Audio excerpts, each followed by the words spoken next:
네, 우리 안녕하세요. 포항센터 식구 여러분. 네, 오늘 만나서 안녕하십니까. 반갑습니다. 예.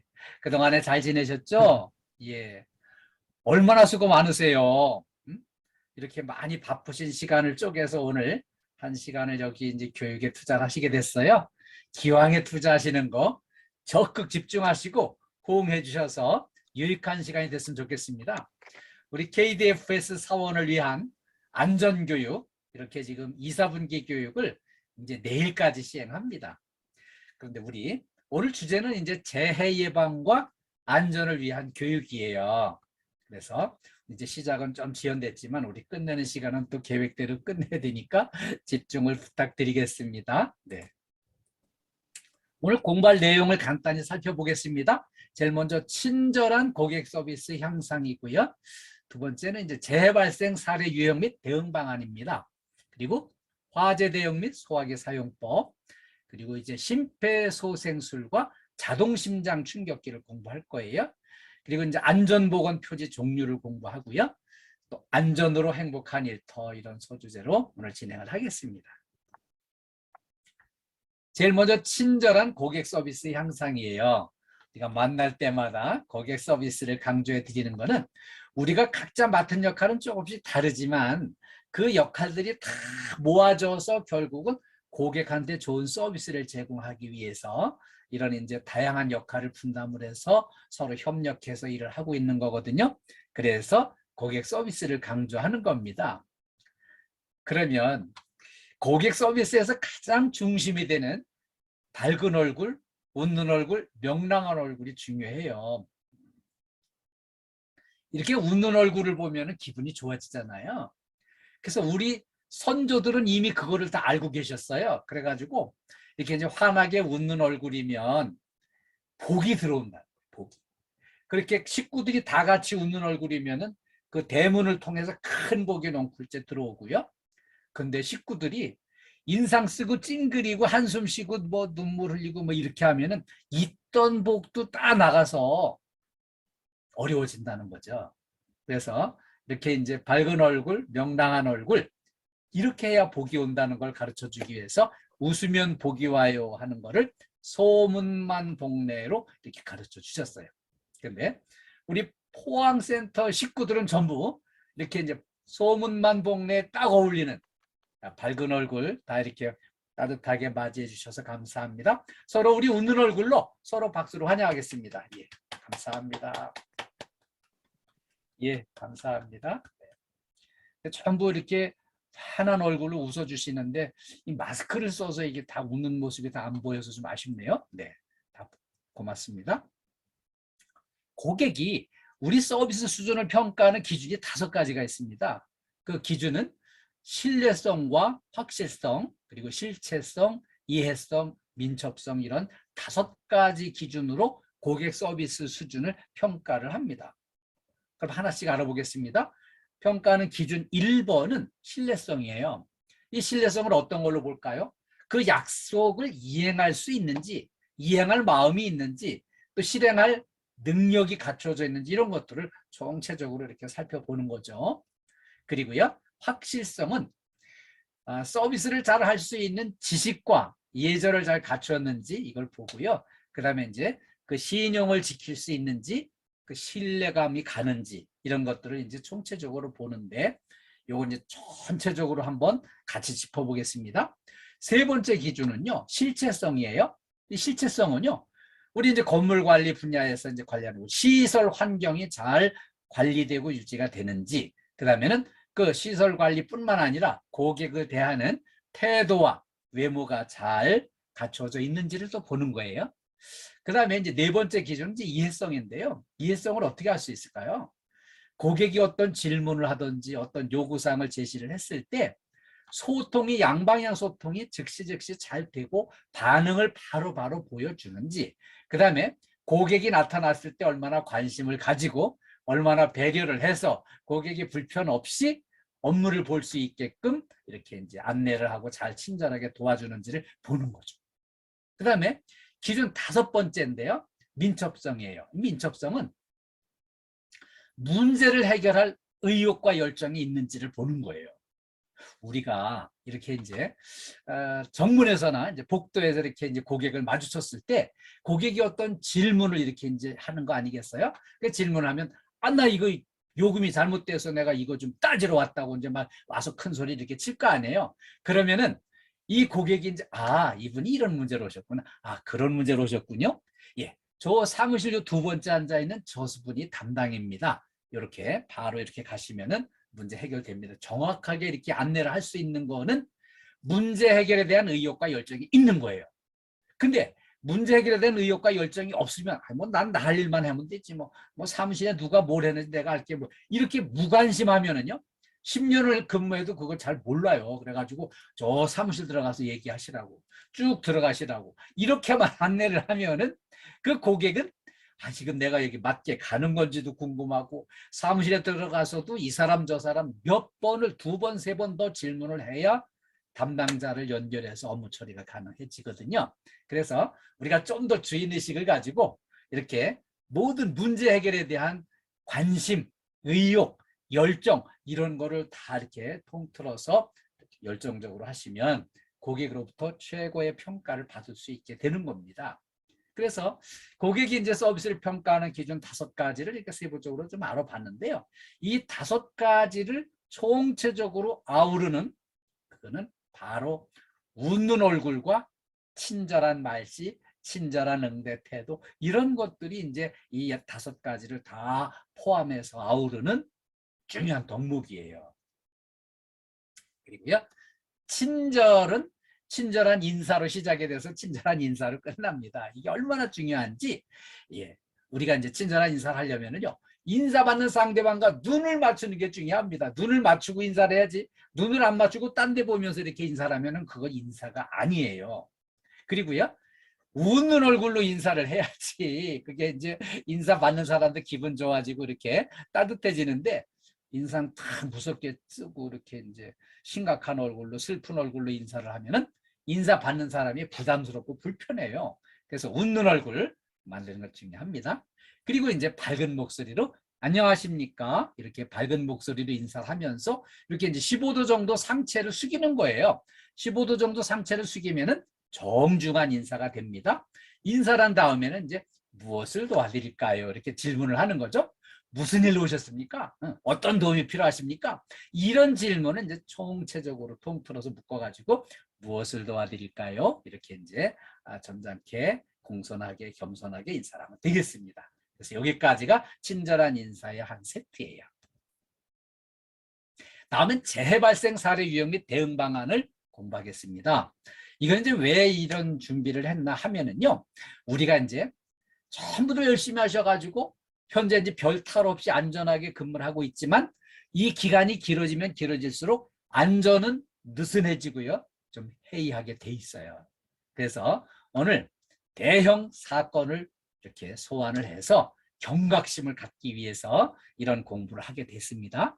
자, 그러면 작은 촛불 하나가 이 거대한 도시를 통째로 삼켜버린 대형 참사가 있었습니다. 오늘 소개해드린 이 참사는요, 초대형 폭발 사고였는데요. 이리역 참사를 소개를 드리려고 합니다. 45년 전이었어요. 77년도 11월 11일 저녁 때였는데요. 여기 이렇게 화물 열차에다가 다이너마이트 같은 화약을 1250상자를 딱 싣고 인천을 출발해서 광주로 가는 화물 열차가 이제 이리역에 딱 들어왔어요. 이제 이 엄청난 화약을 싣고 가는 거는 한국화약의 신무일 씨가 호송을 담당했는데요. 이 한국화약이 지금은 이름이 한화로 이름이 바뀌었어요.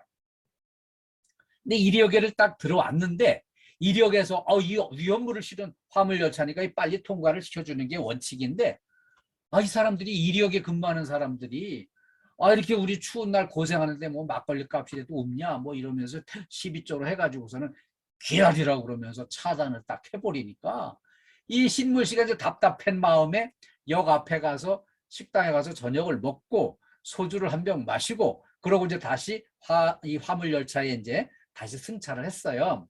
그리고 열차 속이 너무 캄캄하고 어두우니까 겁도 없이 양초에다가 불을 붙여가지고 이거를 화약 상자 위에다 딱 세우는 겁니다. 이걸 세워놨더니 이제 양초가 막 녹아내리고 그러다가 이제 쓰러져가지고 불이 붙어가지고요. 화약 상자가 불이 붙어서 막 타오르는 거예요. 그 처음에는 이제 끌라고 막 이런 일에 끌라고 애를 쓰다 보니까 도저히 끌 수가 없고 그냥 아이고 이거 터지면 내가 죽지 해가지고 나 살고 봐야 되겠다고 걸음아 나 살려라고 내튄 거예요. 근데 여기서 이제 어마어마한 폭발이 이루어진 거죠. 그랬더니 여기에 이제 이 리역에 이 저 깊이는 15m, 직경은 30m 되는 큰 웅덩이가 파이면서 여기 있던 화물 열차들이 막 날아갔습니다. 그리고 여기 이제 역 반경 500m 안에 있는 건물 전부 다 그냥 무너져 내려버렸습니다. 이렇게 엄청난 사고가 벌어졌는데 인명 피해가 이제 1,402명이 이제 인명 피해가 났고요.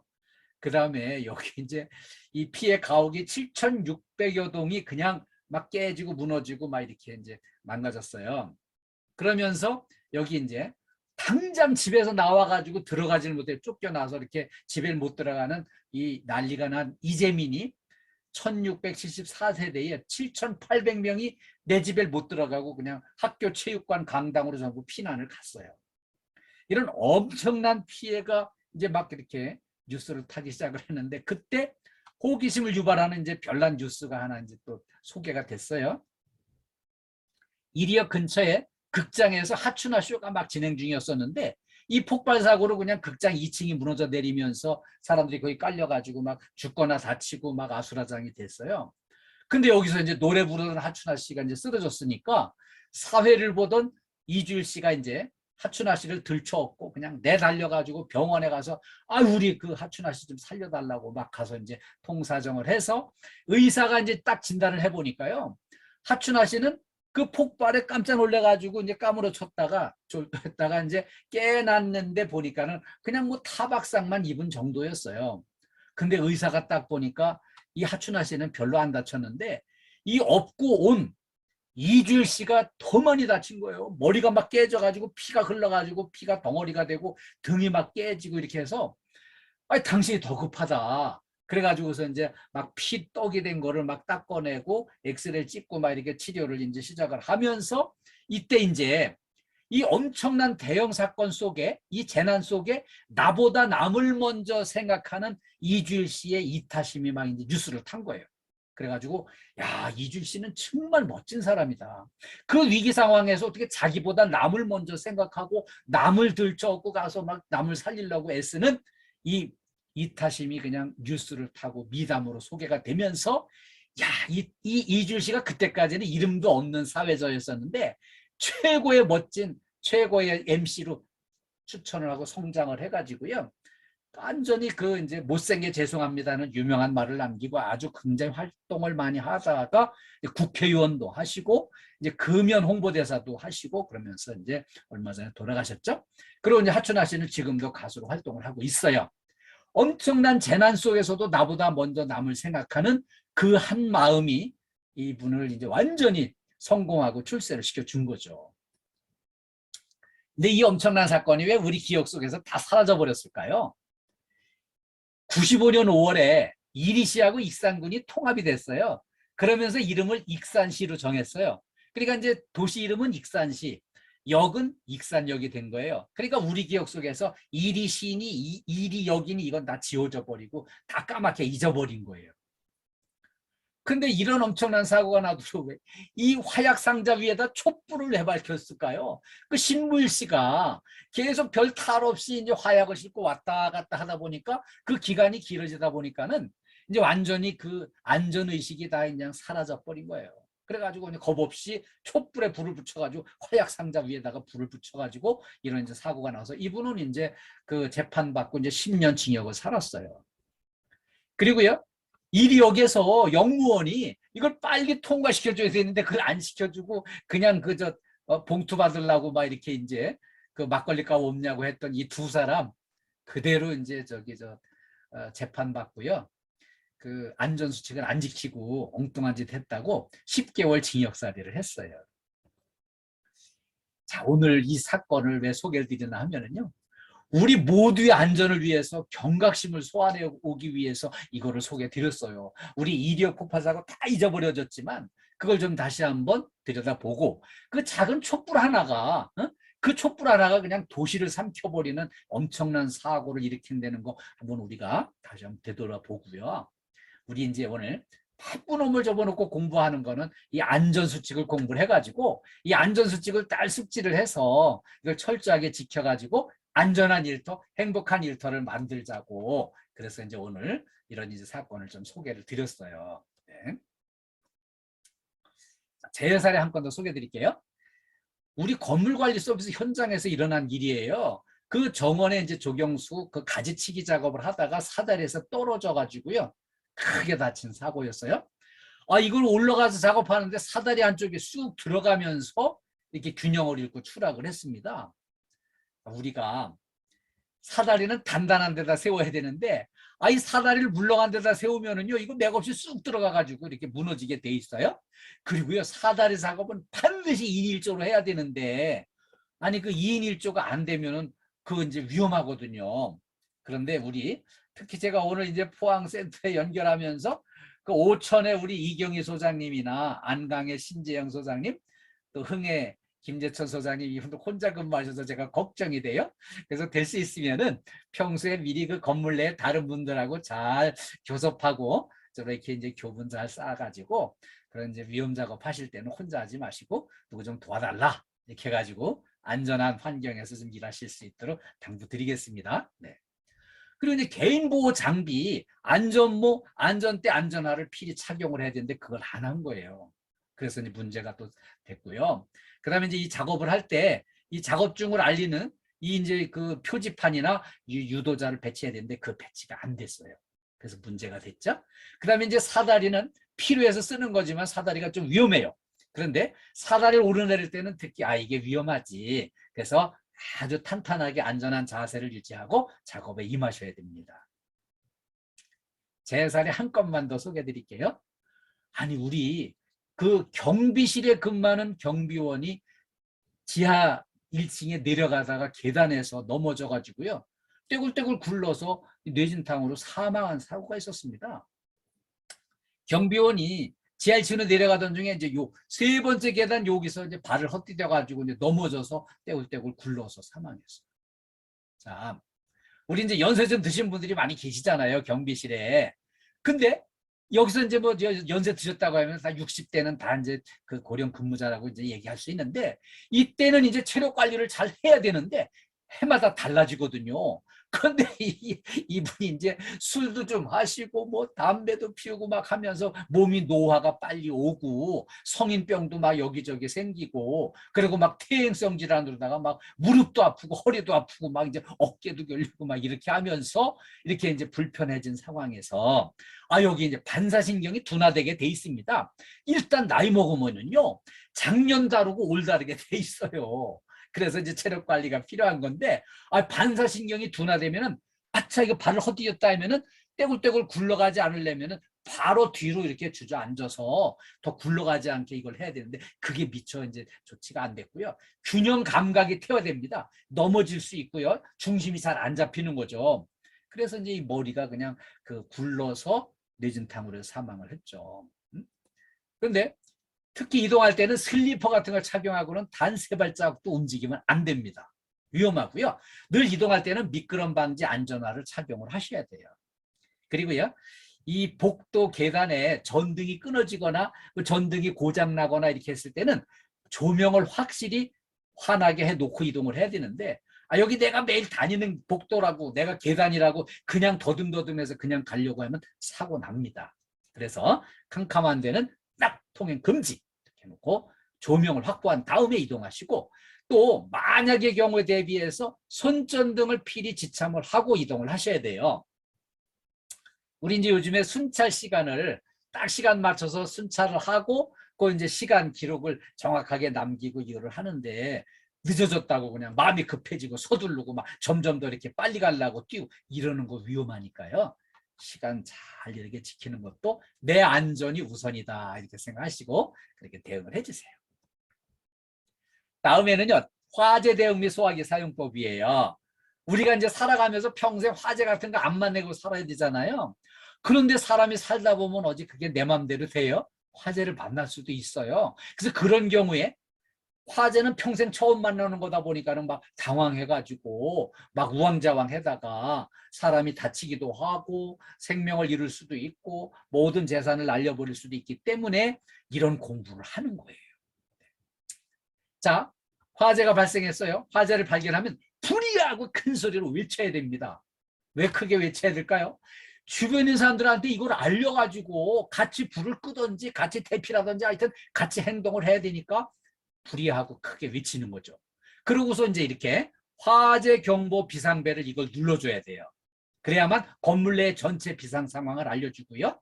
그러면은 이제 소방서에 119 신고를 해야 됩니다. 근데 이것도 처음 하는 거다 보니까 당황해가지고 소방서 신고 좀 하세요. 그러면 이제 119가 몇 번이지? 119가? 119하고 전화번호를 따로 있는 걸로 착각을 해가지고 막 당황해서 헤맨다는 거예요. 거의 절반이.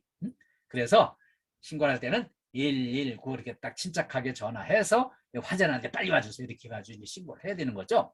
그리고 이렇게 신고와 동시에 소화기를 갖다가 이제 불을 끄는 거예요. 근데 불을 끌 때 이게 불이 끌 수 있다 생각되면 불 팍 열심히 끄고 도저히 끌 수 없다. 이게 너무 확산이 돼가지고 내가 타 죽겠다 싶으면 그때는 어쩌겠어요? 포기하고 빨리 이 대피를 해야 됩니다. 그래서 사람은 살려야 되기 때문에. 그런데 이 대피할 때 엘리베이터는 절대 사용 금지예요. 왜 엘리베이터를 사용 금지할까요? 엘리베이터는요, 전기의 힘으로 오르내리는데 이 화재가 나면은 전기가 차단이 됩니다. 그러면은 이 엘리베이터에 갇혀가지고 꼼짝없이 타 죽는 거예요. 그래서 엘리베이터를 절대 이용하지 않고요. 계단을 이용해서 대피를 해야 되는 겁니다. 근데 이렇게 이제 문을 열고 나가려고 이렇게 딱 하는데 아니 문짝이 너무 뜨거운 거예요. 그러면 그 문을 열면 안 됩니다. 왜 안 될까요? 이 문이 뜨겁다는 거는요, 문짝 반대쪽에서 지금 불이 막 타고 있는 거예요. 그러면 그걸 문을 열면은 그 불 속에, 불길 속에 내가 딸려 들어가서 타 죽는 거거든요. 문짝이 너무 뜨겁다고는 일단 열지 말고요, 다른 경로를 찾아서 이동을 하셔야 되는 겁니다. 그리고 이제 아래층으로 내려가려고 피난 가려고 막 하다 보니까 아래층에서 더 크게 불타고 있는 거예요. 그럼 그때는 위로 올라가서 옥상으로 대피를 해야 되는데 이때 그냥 이동을 하면은요, 이 연기를 마셔가지고 이 기관지하고 폐가 다 망가져 버립니다. 그래서 질식으로 죽는 거예요. 그래서 이때는 어떻게 되냐면은 물에 적신 수건으로 코를 막고 이동을 해야만 그 연기의 피해를 감소를 시키는 겁니다. 그래서 이렇게 물에 적신 수건을 준비해서 호흡기를 감싼 상태로 이동을 하셔야 돼요. 그리고요, 화재는 종이, 섬유, 나무 이런 거 타는 거를 일반 화재로 분류해서 A급으로 분류를 하고요. 그 다음에 유류 화재, 기름 화재는 이제 B급으로 분류를 하고요. 그 다음에 이제 전기 화재는 C급으로 분류를 합니다. 근데 이 화재 분류 A, B, C급을 왜 설명을 드렸나 하면은 우리가 사용하는 이 분말 소화기에는 ABC 소화기라고 표시가 돼 있어요. 그 ABC 소화기라는 거는 이제 ABC가 무슨 상표가 아니고요.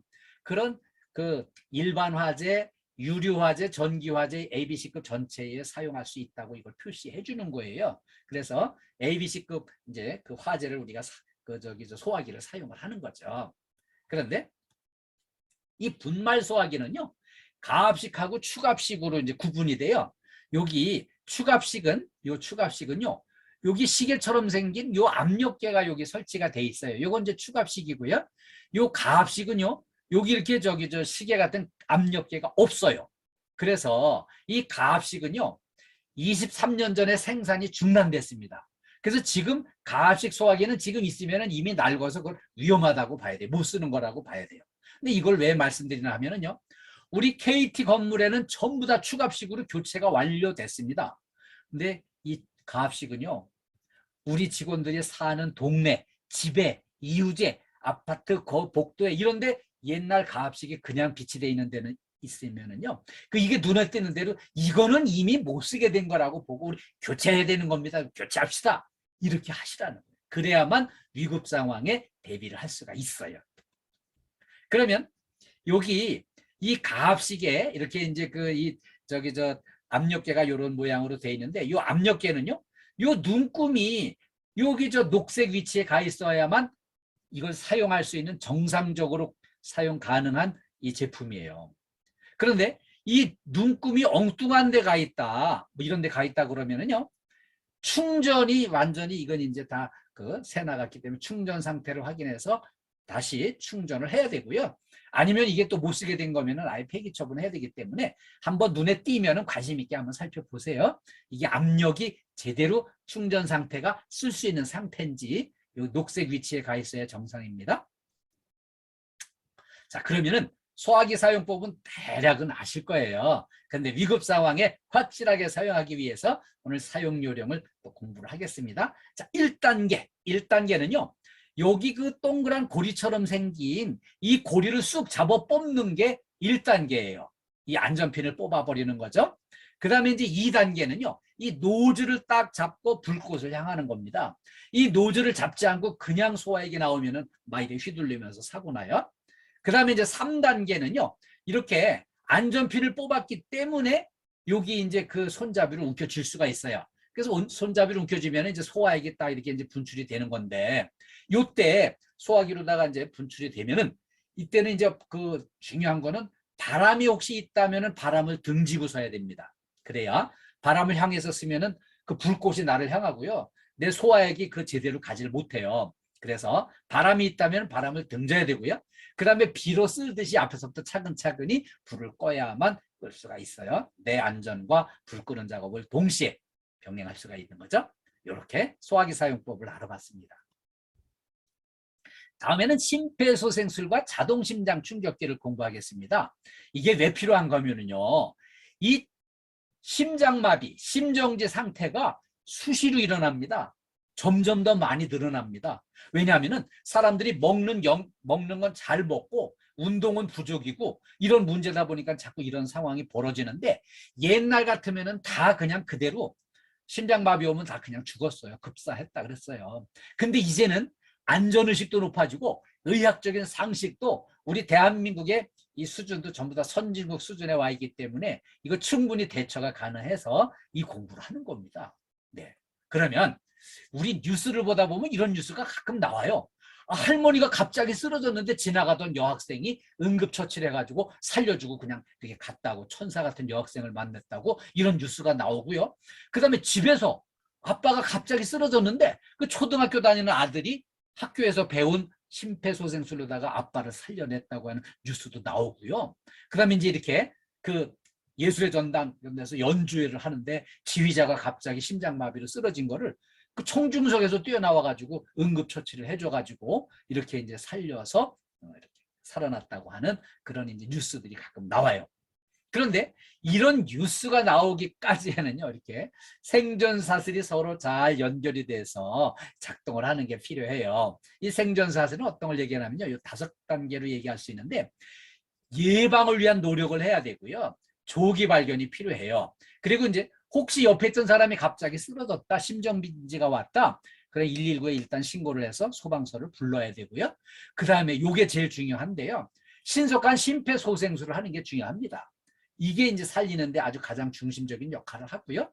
그 다음에 이제 여기에다가 혹시라도 자동심장 충격기가 설치가 돼 있다면, 비치가 돼 있다면 이걸 활용해서 재세동을 하는 거 필요하고요. 그 다음에 이제 사후적으로 이렇게 이제 전문 소생 치료를 이렇게 받아서 이렇게 이제 살리는 건데, 이 5단계가 서로 유기적으로 협력이 잘 돼야만 사람을 완벽하게 살릴 수 있는 겁니다. 그런데 이 공부를 왜 하냐면요, 아니 이거 뭐 직장에서 내가 동료를 살리기 위해서만 이걸 공부를 하나, 이거 아닙니다. 왜냐하면 질병관리청에서 심정지 발생된 장소 통계를 발표를 했는데 보니까는 집에서, 가정에서 이게 제일 많이 일어납니다. 가정에서 식구 중에 한 사람이, 부모님이나 우리 배우자나 아니면은 또 이렇게 이제 자녀 중에서 하나가 갑자기 심정지가 와서 쓰러졌다. 근데 이때 이제 119에다가 전화해서 신고해놓고서는 왜 빨리 안 오지? 그리고 애를 태우고 기다리고 있으면은 사람 다 망가집니다. 왜냐하면은 이 심정지가 왔을 때 사람을 살려낼 수 있는 골든 타임이 4분이에요.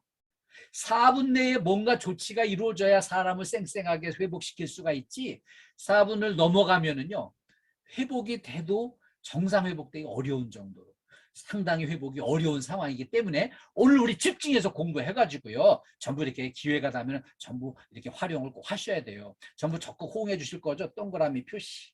열심히 이거 공부하실 거죠? 네, 고맙습니다. 이거 안 하신 분은 그 서운한데. 예, 집중해 주세요. 네, 고맙습니다. 자, 그리고 이게 심폐소생술을 했을 때와 안 했을 때의 생존율의 차이가 3배가 납니다. 그래서 일단 뭔가 하려고 애를 쓰면은 3배의 살려야 할 확률이 높아지는 거예요. 그래서 우리가 이렇게 오늘 공부를 하는 거예요. 자, 기본소생술은 이런 절차로 진행이 돼요. 이렇게 이제 먼저 반응을 확인하고요. 그 다음에 이제 신고를 요청하고 심폐소생술을 이렇게 시행을 해서 또 이렇게 이제 자동 심장 충격기가 있을 때는 제세동을 실시를 하는 겁니다. 근데 이 중에서 심폐소생술이 가장 중요해요. 왜 중요한가 하면은 의사가 아니어도 의사하고 똑같은 역할을 할 수 있기 때문에 심폐소생술이 그만큼 중요한 겁니다. 이제 반응을 확인해야 돼요. 딱 사람이 옆에 있던 사람이 갑자기 쓰러졌다. 심장마비 말고는 설명할 수가 없어요. 멀쩡했던 사람이 갑자기 툭 쓰러지는 거는요. 심장이 이렇게 벌럭벌럭 이렇게 심장이 뛰어가지고 피를 온몸에 공급을 해주는데 이게 딱 멈춰가지고서는 이렇게 이제 떨리는 상태로 있으면은 혈액 공급이 제대로 돌아가지 않는 거예요. 그래서 일단 옆에 있던 사람이 쓰러졌다 반응을 확인하는 거예요. 여보세요? 괜찮으세요? 그러면서 이렇게 이제 어깨를 툭툭 이렇게 쳐보는 거예요. 근데 이때도 너무 심하게 흔들면 안 돼요. 너무 심하게 막 흔들고 막 이거 막 때리고 막 이렇게 하면 안 되는 게 그때 이렇게 쓰러지면서 이렇게 이제 뭐 목뼈를 다쳤다든지 머리가 뭐 다쳤다든지 이런 상황이 올 수도 있기 때문에 좀 이렇게 조심스럽게 여보세요? 괜찮으세요? 이제 이런 정도로. 그런데 이때 이제 어쩔 수 없이 또 이제 뭐 화재가 났다든지 붕괴 사고가 났다든지 할 때는 어쩔 수 없이 조금 이렇게 이동을 시켜가지고 응급처치를 하는 거예요. 근데 응급처치 시행 전에 만약에 쓰러진 사람이 의식이 조금이라도 있다. 그러면 이제 그때는 동의를 구하는 거죠. 어떻게 구하냐면 내가 이렇게 KDFS 여기 포항센터에 근무하고 있는데 내가 안전교육 시간에 이거 응급처치를 공부를 했다. 내가 당신 한번 살려보겠다. 이렇게 하면은 이제 그 고맙다고 이제 이렇게 하면은 이제 그때 이제 시행을 하는 거고요. 그렇게 의식이 없다. 쓰러진 사람이 아무 의식이 없다 그러면 이제 그거는 같이 있는 동행자가 있으면 거기 이제 동의를 구하고 동행자가 아무도 없다. 그러면 이제 동의를 구한 걸로 보고 시도를 하는 거예요. 사람을 살리고 봐야 되니까. 자, 그러면 심폐소생술은 이제 말씀드린 대로 여보세요? 괜찮으세요? 이렇게 이제 반응을 확인을 했는데 반응이 없다. 이건 심장마비입니다. 심장마비 가능성이 아주 높죠? 그러면 이제 심장마비 같습니다. 우리 누구 신고 좀 해주세요. 이렇게 하면 안 돼요. 옆에 만약에 이제 우리 김연란 여사님 소방서 신고 좀 해주세요. 그러면은 네 알겠습니다. 이렇게 해서 해야지 누가 신고 좀 해주세요. 그러면 서로 딴 사람이 하겠지. 그리고 가만히 있는 거예요. 그래서 빨리 시행하기 위해서 누구 특정인을 딱 지명해서 부탁을 하고요. 그 다음에 또 다른 한 분한테 우리 최명식 여사님 우리 저기 자동심장 충격기 좀 갖다 주세요. 이렇게 딱 지명을 해서 부탁을 하는 거예요. 그래가지고 서로 협력을 하는 거죠. 그리고 이때 주변에 아무도 없다. 그러면 내 손으로 119 신고해 놓고 이제 응급처치를 하는 거예요. 자, 그러면 이 사업장 내에 자동심장 충격기 아마 제가 보기에는 포항 빌딩은 있을 걸로 생각이 되는데 포항에 어떻게 있죠? 포항에 있으면 이렇게 네. 예, 고맙습니다. 포항 빌딩은 있을 것 같고요. 다른 이제 적은 빌딩에는 이제 흥해 빌딩은 없죠? 우리 김재천 소장님 졸려오신 것 같은데 피곤하시네. 네. 김재천 소장님 예, 피곤하시군요. 네, 알겠습니다. 자, 모든 근무자한테 이제 비치 장소 사용법에 대해서 알려주는 게 필요해요. 네. 그 다음에 이제 호흡을 확인합니다. 이분이 숨은 쉬는지 이렇게 이제 확인을 해보고 이제 의식이 없으면서 호흡이 멈췄거나 아주 약간 이제 떨리고 있거나 비정상적이면은 심정지로 판단하고 조치에 들어갑니다. 자, 심폐소생술을 이렇게 시행하는 거예요. 자, 그 쓰러진 환자 옆에 무릎을 꿇고 앉아가지고요. 이 손을 기역자를 이렇게 딱 이렇게 꺾은 상태로 이 손을 가슴에 갖다 얹는데 여기 그 갈비뼈 딱 갈라지는 부분 여기 중심이에요. 여기다 갖다가 이제 얹어가지고요. 다른 한 손을 갖다 깍지를 껴가지고 두 손을 겹쳐서 힘을 보태가지고 가슴 압박을 이렇게 해가지고 이렇게 이런 심폐소생술을 시도를 하는 거죠. 그런데 이때 압박 속도는요. 분당 100회에서 120회. 그러니까 1초에 2번 정도 이걸 눌러주는 거고요. 그 다음에 누르는 깊이는 5cm니까 여기 이렇게 이제 손가락 2마디 정도 깊이에요. 요 정도 깊이를 눌러주는 거예요. 더 이상 깊이 누를 수도 없지만 눌러서는 안 되고요. 그런데 이때 이제 이렇게 누를 때 처음이니까 다들 잘 모르시니까 아 이거 가슴 압박이니까는 가슴을 눌러주는 거라고 착각을 해요. 초보자들이. 그런데 이거를 잘 하는 거는 요거 필요도를 잘 기억을 해보면 충분히 가능한데 어떤 원리인가 하면은 눌렀다가 떼는 순간에 심장에 혈류가 흘러가게 해주는 그 목적으로 이걸 하는 거니까 이거를 눌렀다가 떼는 순간에 이게 효과를 본다고 생각을 하시면은 눌렀다 떼고 이거를 이제 하시는 거예요. 초보자가 이제 이걸 눌러줘야 되는 걸로 알고 꽉 누르려고 하면은 안 되고요.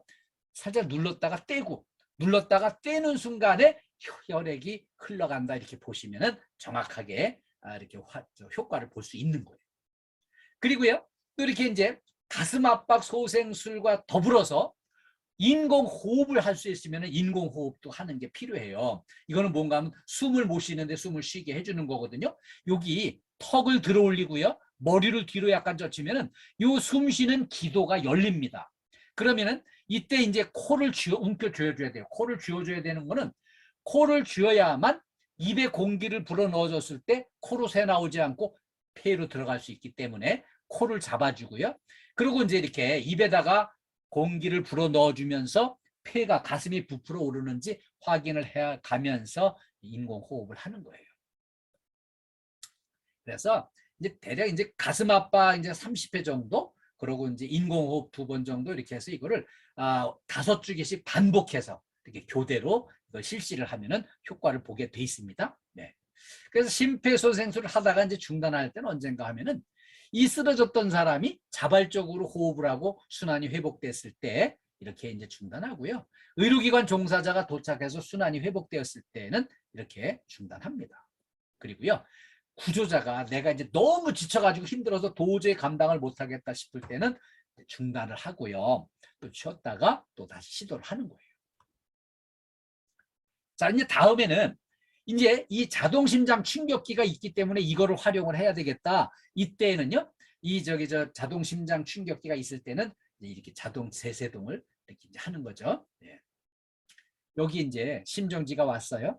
여기 이제 평소에는 이 심장이 태어나면서부터 죽을 때까지, 뱃속에 있을 때부터 죽을 때까지 계속 이 심장이 이게 뛰어가지고 이게 사람이 살고 있는 거거든요. 혈액이 여기서 심장에서 공급이 돼가지고. 근데 이게 뭐 이렇게 피를 막 밀어내주던 이 심장이 멈춰가지고 발발 떨고 있는 이 상황이 이 심정지 상태예요. 심장 마비 상태예요. 그래서 이거를 살리기 위해서 자동 심장 충격기로 전기를 약간 흐르게 해가지고 전기 충격으로 정상 회복을 시켜주는 거거든요. 이거 어렵게 생각하시면 안 됩니다. 여기 전원 스위치만 딱 눌러주면은요, 이게 가동이 되면서 안내 방송이 이렇게 간단히 나오는데 그 안내 방송대로 여기 이제 시키는 대로만 움직이면은 그게 이제 효과를 보게 돼 있어요.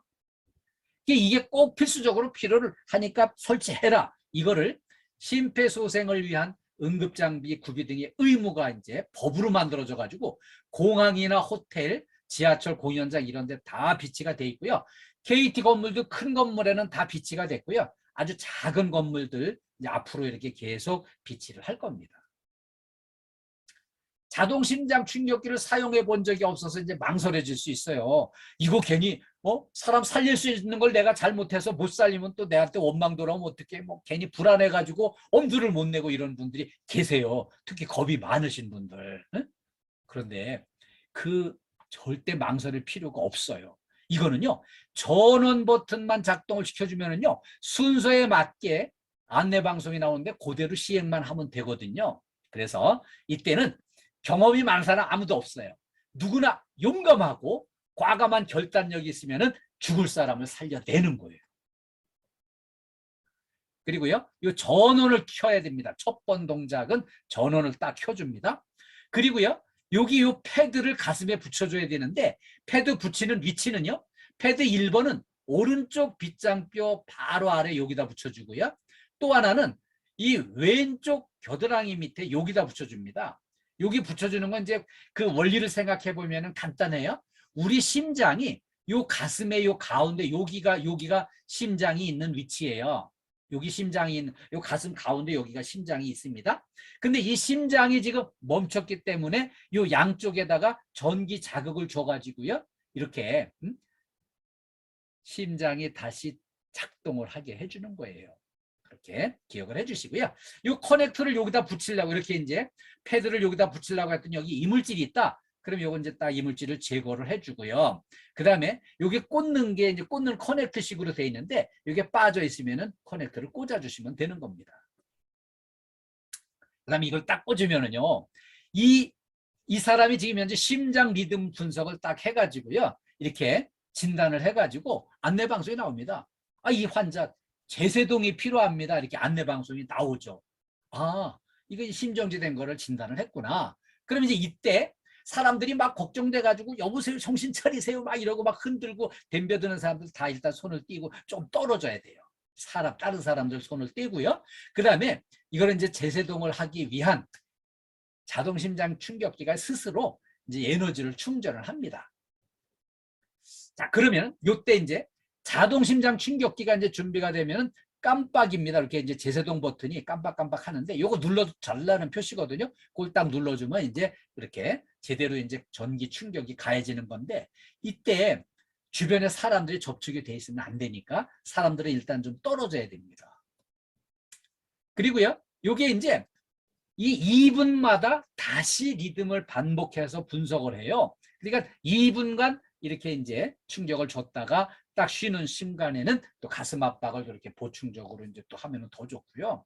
그 다음에 이렇게 이제 119 구급대가 오면은 이렇게 이제 인수인계가 될 때까지 요거를 이제 계속 사용을 해야 돼요. 다음에는 안전보건 표지 종류를 공부하겠습니다. 이 안전보건 표지 종류를 왜 공부할까요? 아, 우리 모두의 안전을 위해서 안전 표지를 열심히 설치를 했는데 이거를 그냥 무시하거나 이거를 잘 이렇게 모르면 또 피해를 당할 수 있으니까 안전보건 표지 종류를 공부하는 겁니다. 안전보건 표지는요, 5가지가 있어요. 첫 번째로는요, 첫 번째로 이제 금지 표시가 있습니다. 그리고 두 번째는 경고 표시가 있고요. 세 번째는 지시 표지가 있습니다. 그리고 네 번째는 이제 안내 표지가 있고요. 5번째는 관계자 외 출입 금지 표시가 있습니다. 요거 금지 표지는요, 빨간 동그라미에 빨간 빗금이 그어져 있고요. 요 안에 흰 바탕에 검정색으로 내용물이 그려져 있는데요. 요건 이제 출입 금지 표시고요.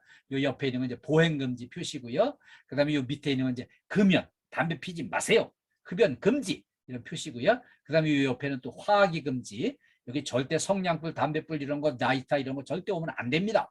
이런 이제 위험물 표시가 이렇게 이제 금지 표시가 이렇게 돼요.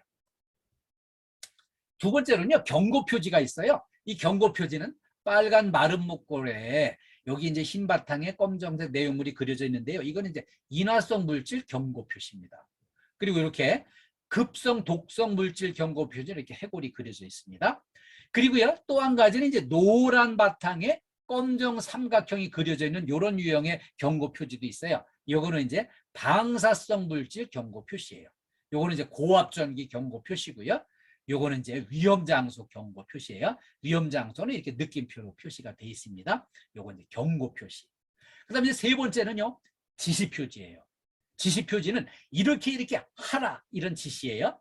그래서 이 지시표지에는 이렇게 이제 안전모를 착용하세요 이렇게 한 거는 위에서 막 낙하물이 막 떨어지니까 돌 같은 거 떨어지고 옥상에 지금 공사 중이어서 여기 막 떨어지는 게 있으니까 여기 머리 다치니까 큰일 나니까 안전모 쓰세요.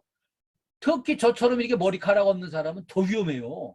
그래가지고 이런 이제 안전모를 쓰고 여기에 이제 작업을 해야 됩니다. 그리고요, 귀마개를 착용하라고 하는 이런 표시도 있어요.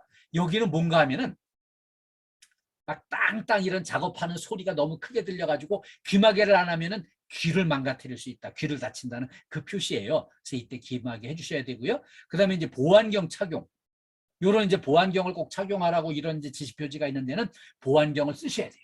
이거 왜 보안경을 써야 되냐면은요, 거기 이제 뭐 그 락스 같은 이제 화공약품을 물에다가 타서 이렇게 이제 그 이제 곰팡이나 냄새 나는 거 이렇게 이제 대청소하고 막 소독하고 이런 거 할 때 그 락스물이 튀어가지고 눈에 들어가면 눈을 앞을 못 보게 돼요. 이게 눈 다쳐가지고 평생 앞을 못 보고 산다고 생각을 해보세요. 그 정말 큰일이거든요. 그래서 좀 갑갑해도 좀 불편해도 좀 시간이 걸려도 안전제일 고안경을 쓰고 작업을 하셔야 내 몸을 안전하게 지킬 수가 있어요. 그리고요, 방독 마스크 쓰라고 하는 데는 방독 마스크를 써야 되고요. 그 다음에 이제 이 안전복 착용, 또 안전 장갑 착용, 또 이렇게 안전화 착용, 이런 지시가 있을 때는 그걸 필히 착용을 해서 우리 안전을 지키는 게 필요합니다. 그다음에 네 번째는 이제 안내 표지가 있어요. 이런 것들을 정확하게 친절하게 안내를 하는 거죠. 이 안내 표지에는 이제 이런 게 있어요. 응급 구호 설비가 있는 곳입니다. 이 구호를 위한 들것이 있는 곳입니다. 세안 장치가 있는 곳입니다. 비상용 기구가 있는 곳입니다. 이런 것들을 알려주고요. 또 이제 엄청난 재난 사고 때는 이 비상구를 잘 찾아서 빠져나가야 되는데 비상구 표지 이렇게 생겼고요. 그다음에 이제 비상구가 왼쪽에 있습니다. 오른쪽에 있습니다. 이런 내용을 이렇게 알려주는 표지판이 이렇게 이제 안내 표지예요.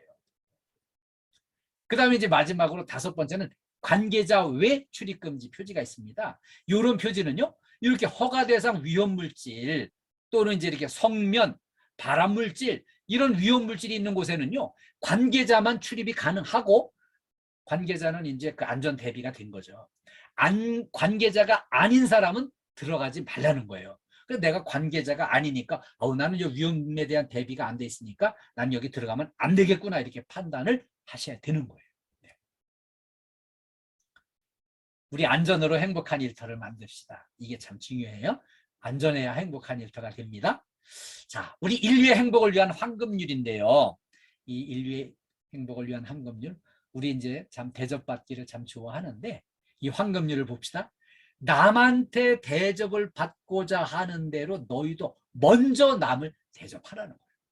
내가 대접받고 싶으면 계속 그냥 누구한테 그냥 한턱 쏘라고 자꾸 쫄르고 이렇게 할 게 아니라 내가 먼저 그냥 한턱 쏘고 이렇게 순서에 따라서 이렇게 하면 좋겠고요.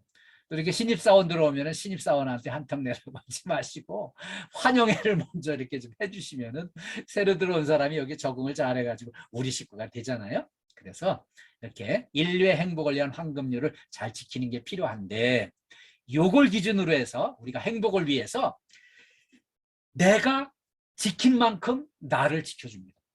교통규칙을 내가 철저하게 지키면 교통환경이 나를 안전하게 지켜주는 거예요. 그래서 교통규칙 철저하게 지키면 교통환경이 나를 철저하게 지켜준다는 거를 기억을 해주시고요. 그 다음에 이렇게 이제 신선한 과일, 제철 과일, 신선한 야채, 신선한 식품 이런 거 많이 섭취하면 내 건강에 참 좋아지거든요. 그래서 이렇게 내가 나를 위해서 투자한 만큼 나도 그런 혜택을 입는 거죠. 그리고요, 또 하나 이제 중요한 거는 오늘 이제 재해살에서도 말씀드렸는데 이렇게 몸이 약간 퇴화가 되면은요, 작년에는 괜찮았는데 올해는 이상하게 뭐 계단에 발을 헛디뎌 넘어지고 굴러가고 막 이런 사고가 일어난, 이거는 정말 내가 체력 관리를 제대로 안 하고 내 반사신경이 둔화되고 균형 감각이 퇴화되고 있구나. 이런 거를 감안해서 체력 관리를 열심히 하셔야 돼요. 체력 관리 열심히 하고 걷기 운동도 열심히 하시고 하여튼 열심히 나 자신의 건강을 위해서 노력을 하면 노력하는 만큼 결과는 정직하게 되돌아오게 돼 있습니다. 그리고요, 안전수칙 철저하게 지키면 안전수칙을 철저하게 지킨 만큼 내가 안전해지는 거예요.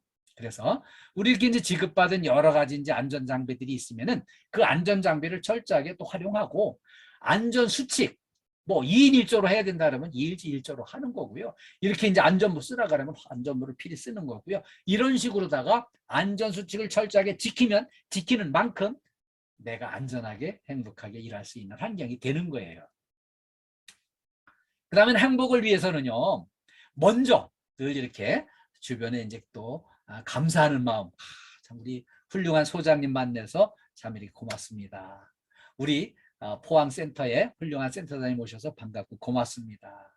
이런 마음으로 먼저 감사하는 마음, 그리고요, 섬김을 받으려고 하는 게 아니라 먼저 섬기는 마음으로 주변에 있는 사람들을 섬기고요. 또 하나 이렇게 웃는 얼굴을 늘 보면은 인상이 좋다 그래요. 마음이 따뜻해지고 편안해져요. 그래서 저도 몰랐었는데요. 제가 이제 그 첫돌맞이 우리 손녀를 1년 만에 이렇게 만나서 첫돌맞이에 이제 잔치를 해주러 갔어요. 갔더니 아니 이 손녀가 딴 사람 다 비키라고 그러고 나한테만 와서 막 매달리는 거예요. 그래서 아니 이 어린애가 무슨 핏줄을 알아서 이렇게 땡기나 했더니 그게 아니고 이 아기가 첫돌맞이 어린애가 이게 환하게 웃는 얼굴의 사람을 좋아하더라고요. 이게 웃는 얼굴이 인상이 좋고 마음이 끌리게 돼 있어요. 그래서 제가 그걸 확실히 알았어요. 이렇게 첫돌맞이 말도 못하는 아이지만 이렇게 웃는 얼굴을 이렇게 할아버지 좋아하는구나. 그걸 알았어요. 그래서 우리 웃는 얼굴로 행복의 바이러스를 주변에 많이 좀 퍼뜨려 주시면 고맙겠습니다. 네. 그리고요, 안전이 이제 행복인데요. 이렇게 금년에는 이제 막 연초에 막 안전사고도 나고 막 거기다가 이렇게 이제 그저 중대재해처벌법 시행되고 하면서 올해는 이제 안전에 관한 점검도 자주 있고 뭐 평가도 있고 막 이렇게 이제 교육도 있고 막 이렇게 하니까 아이고 안전해야 되는가 봐. 우리 저 소장님을 위해서 또 우리 이제 센터장님을 위해서 내가 안전에 좀 조심해 볼까? 이거 아닙니다. 안전은 나를 위한 안전이에요. 나 자신을 위한 안전이 내가 안 다치고 내가 안 죽고 나 자신을 위한 안전이 시행이 돼서 내가 안전해야 우리 주변 동료도 안전하고 또 이렇게 우리 직장이 찾아오는 고객도 안전하고 우리 집에서도 그냥 가족들이 안전하게 살기 위해서 안전의식을 새롭게 하는 게 필요해요. 근데 안전을 위해서는 좀 긍정 에너지를 다 이렇게 좀 저장을 좀 많이 해주세요. 이렇게 이제 오늘 뵈니까 우리 김주환 센터장님 정말 긍정 에너지가 많으신 분이에요. 그래서 센터장님 만날 때마다 긍정 에너지 좀 많이 받아가지고 충전하시고 또 우리 KDF에서는요. 황욱정 사장님이 굉장히 열정이 많으시고 이 긍정 에너지가 많으신 분이에요. 그래서 저는 이제 늘 뵐 때마다 그렇게 이제 긍정을 많이 에너지를 받고 배우고 이렇게 닮아가려고 하고 있어요. 그래서 우리가 이제 긍정 에너지를 딱 이렇게 충분히 충전해 놓고 안전수칙을 잘 지키고 정리정돈도 잘 하고 그러면서 이제 체력 관리도 열심히 해가지고 이 체력 관리를 잘해서 컨디션이 좋아야 기분도 좋아지고요. 기분이 좋아야 행복한 일터가 되는 거거든요. 그래서 이렇게 이제 우리가 안전수칙 잘 지키는 거 그리고 안전으로 행복해지는 이런 과정들을 우리가 잘 이행을 해주시길 당부드리면서요. 오늘 이렇게 재해 예방과 안전이 행복입니다. KDFS 우리 이제 저기 포항센터 식구들 모두 건강하시고 이렇게 이제 행복하시기 위해서는 안전을 지키고 이렇게 건강 관리도 잘 하시기를 당부드립니다. 오늘 이렇게 이제 포항센터 식구들 모두 집중해 주시고 끝까지 이렇게 이제 함께 해주셔서 정말 감사합니다. 이렇게 오늘 이제 제가 이제 오늘 요 교육 끝나면은 그 몇몇 분들한테 이렇게 저기 저 설문서를 좀 보내드릴 거예요. 그러면 설문서 받으신 분은 잘 읽어보시고 좀 회신을 좀 주시길 부탁드리고요. 그 다음에 우리 이렇게 이제 우리 포항센터 식구들 한 자리에 모였는데 한번 파이팅 한번 하겠습니다. 네. 여기 제가 포항센터 파이팅 하면은 파이팅만 복창해 주시는데 이렇게 이제 음소거 해제 좀 이렇게 하셔도 됩니다. 네. 자, 우리 다 같이 포항센터 파이팅!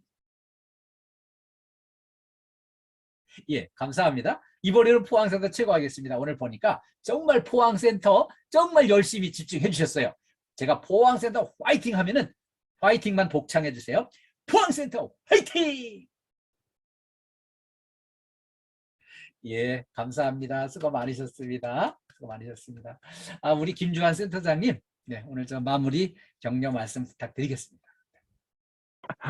예, 장시간 동안 교육하시는 교수님 고생하셨습니다. 예, 고생하셨고 우리 뭐 현장에 계시는 분도 다 뭐 더운 날씨에 힘드시겠지만 그래도 건강 관리 잘 하시고 오늘 교육하신 만큼 안전하고 행복한 일터가 되었으면 하는 그런 바람입니다.